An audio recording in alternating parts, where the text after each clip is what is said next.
The CAPMAS report reveals an increase of 13 million people in the last 6 years, an average that exceeds 2 million per year, a huge burden on the state.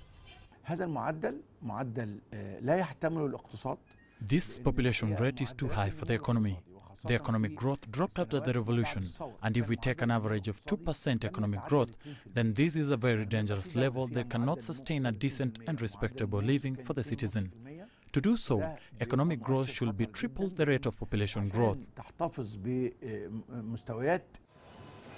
The population increase demands more services. Medical insurance covers only 50% of Egyptians. However, medical services improved. Life expectancy rate is up from 66.5 years to 70.1 in males, and females from 69.1 to 72.9 years. Meanwhile, infrastructure development is being undertaken to cope with the growing population, though not for all. Electricity is covering 99% of the country. 99% of families have electricity, while 95% have direct access to water. The problem is in infrastructure. Sewage systems cover only 50%, and the rest, mainly in rural areas, lack the proper sewage system. The government says it needs at least $20 billion to implement its infrastructure projects for the needy areas. According to the report, Egypt has a huge number of young people. 75% of Egyptians are under 40 years old, while 62% are under 30, a major force that should be better managed.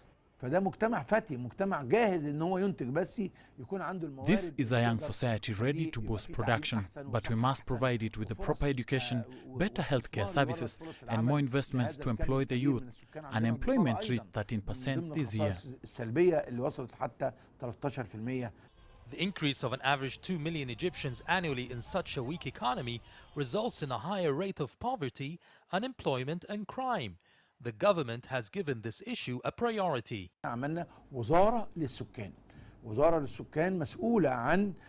We established a Ministry of Population. It is responsible for mobilizing the country, the business community and civil society to work together to tackle this danger to our states. The ministry is also embarking on an extensive family planning awareness campaign in rural areas where the birth rate is the highest. Yasser Hakim for CCTV, Cairo.